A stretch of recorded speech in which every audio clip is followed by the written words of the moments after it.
හොඳයි. උත්පත්ති පොත. මේක නිකම්ම පරණ ග්‍රන්ථයක් විතරක් නෙවෙයි. ඇත්තම කිව්වොත් බටහිර ලෝකයේ ශිෂ්ටාචාරයේම අතිවාරයේම දාපු කතාන්දරයක් කිව්වොත් නෙවෙරදී. ඉතින් මේ බලගතු ආරම්භක ලියවිල්ල ඇත්තටම මොකක් ගැනද?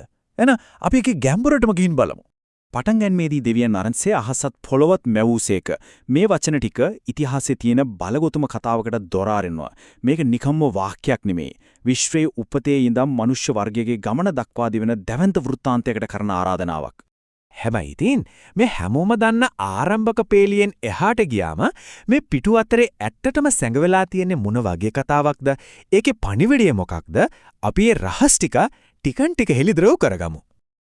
ඇත්තටම මේකේ නමෙන්ම හැමදේම කියවෙනවා. හීබ්‍රු භාෂාවෙන් බෙරෙෂිට්, ග්‍රීක භාෂාවෙන් ජෙනිසිස්, මේ හැම වචනයකම තේරුම තමයි ආරම්භය කියන එක. ඉතින් මේ පොතේ මූලිකම අරමුණ වෙන්නේ හැම දෙයකම මුල පැහැදිලි කරන එක. ලෝකයේ මුල, මිනිස්යාගේ මුල සහ විශේෂ ජාතියක මුල. මේක යුදෙව් ක්‍රිස්තියානි ඇදහිල්ලේ පළවෙනි පොත විතරක්ම නෙවෙයි. මේක විශ්වය නිර්මාණය කරපු තැන ඉඳන් මනුෂ්‍ය වර්ගයාගේ පළවෙනි පියවරවල් හරහා ඊශ්‍රායෙල් ජාතිය ඉපදෙන තැනට යනකම්ම දිවෙන අති දැවන්ත කතා මාලාවක්. බටහිර ලෝකයේ හුඟක් අදහස්වල මූලයන් තියෙන්නේ මෙතන. ඉතින් මේ වගේ දැවන්ත කෘතියක් කොහොමද නිර්මාණය වුනේ? කතාව ඇතුළට යන්න කලින් අපි පොතේ සැලැස්ම දිහා, ඒ කියන්නේ මේක නිර්මාණය වෙච්ච විදිහ ගැන පොඩ්ඩක් බලමු. හරි. ඒතර ප්‍රශ්නයක් තියෙනවා. මේ පොත ලිව්වේ කවුද? මෙතනදී ප්‍රධාන මත දෙකක් තියෙනවා. එකක් තමයි සාම්ප්‍රදායික මතය. ඒ අනුව කියවෙන්නේ මෝසෙස් කියලා තනි පුද්ගලයෙක් මේ පොත් පහම ලිව්වා කියලයි. හැබැයි නූතන විද්වතුන්ගේ එකඟතාවය ඊට වඩා වෙනස්.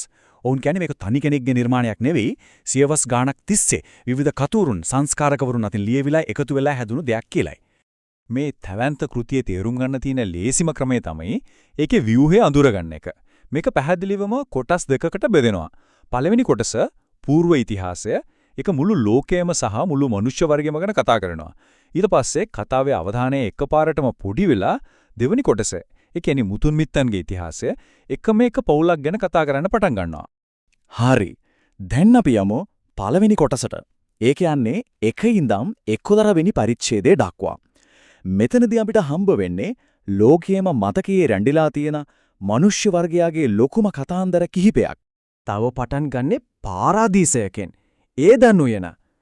හැබැයි ආදම් සහ ඒ වගේ එකම එක අකීකරු ක්‍රියාවක් නිසා ඒ හැමදේම වෙනස් වෙනවා.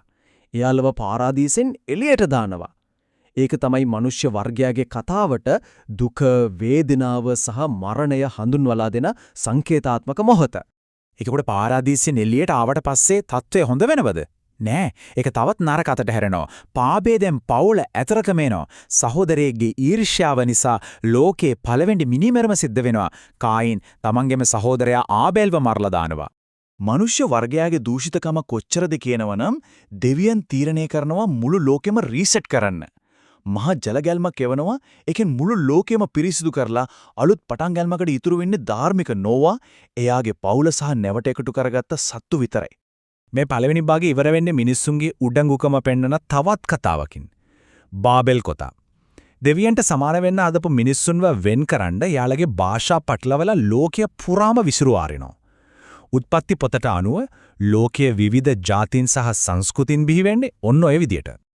ඔන්න මෙතනදී කතාවේ කැමරාව එකපාරටම විශාල ලෝක දර්ශනයකින් අයින් වෙලා එකම එක පවුලක් දිහාට zoom වෙනවා. පරිච්ඡේදය 12 ඉඳලා 50 වෙනකම් ලෝකේ කතාව පැත්තකින් තියලා දෙවියන්ගෙන් විශේෂ පොරොන්දුවක් ලැබුණු එක පවුලක පුද්ගලික කතාව දිගහැරෙන්න පටන් ගන්නවා. මේ දෙවනි භාගයේ හරය තේරුම් ගන්න නම් givisuma කියන සංකල්පය අනිවාර්යෙන්ම තේරුම් ගන්න ඕනේ. මේක නිකම්ම පොරොන්දුවක් නෙමේ.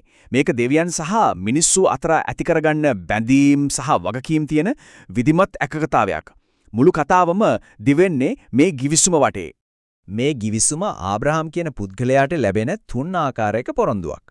පළවෙනියට එයාගේ පරම්පරාවට අයිති වෙන දේශයක්.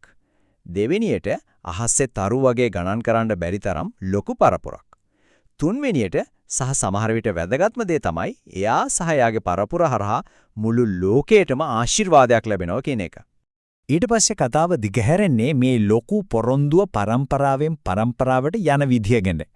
ආබ්‍රහම්ගෙන් එයාගේ පුතා ඊසාක්ටත් එතනින් වංචාකාරයෙක් විදියට පඩන් අරන් ඊශ්‍රායල් කෙන ජාතියේ පියා බවට පත්වෙන එයාගේ මුණුපුරා යාකෝබ්ටත් මේ පොරොන්දුව පැවරෙනවා. උත්පත්ති පොතේ ඉවර වෙන්නේ කවුරුත් විතපු නැති විදිහක හැරවුමකින්. යාකෝබ්ගේ පුතා ජෝසෙෆ්ව එයාගේම සහෝදරයෝ වහල්කමට විකුණනවා. හැබැයි අන්තිමේදී එයා ඊජිප්තුවේ දෙවෙනියා බවට පත් වෙනවා. එයාගේ මේ ගමන නිසා ඊශ්‍රායල් පවුල ඊජිප්තුවේ පදිංචි වෙනවා. ඒක තමයි බයිබලයේ ඊළඟ මහා කතාව වන නික්මයාම කතාවට වේදිකාව හදන්නේ.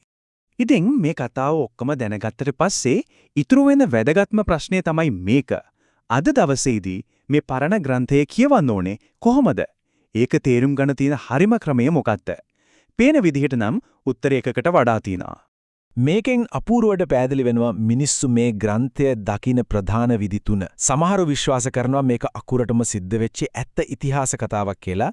තවත් පිරිසක් දකින්නේ මේක සදාචාරාත්මක පාඩම් ගැඹුරු සත්‍යයන් කියලා දෙන උපමා කතා එකතුවක් විදිහට. ඊට පස්සේ තුන්වෙනි කණ්ඩායම කියනවා නෑ මේක ඊටත් වඩා සංකීර්ණයි. මේක විවිධ පැරණි මූලාශ්‍ර එකතු කරලා හදපු විශිෂ්ට සාහිත්‍ය කෘතියක් කියලා. එහෙමනම් උත්පත්ති පොත කියන්නේ ඇත්තරම මොකද්ද? ඒක මූලාරම්භ කියන ඉතිහාසයක්ද? ඇදහිල්ලක අතිවාරයමක්ද? එහෙමත් නැත්නම් පුරාණ සාහිත්‍ය අග්‍රගණ්‍ය නිර්මාණයක්ද? සමහර වෙලාවට ඒකේ ඇත්තම බලය තියෙන්නේ ඔය කියන හැම දෙයක්ම වෙන්න තියෙන හැකියාව තුළ වෙන්න පුළුවන්. ඒ නිසා වෙන්න ඇති සියවස් ගාන පුරා මිනිස් පරිකල්පනයේ මේ තරම් ආකර්ෂණය කරගත්තේ.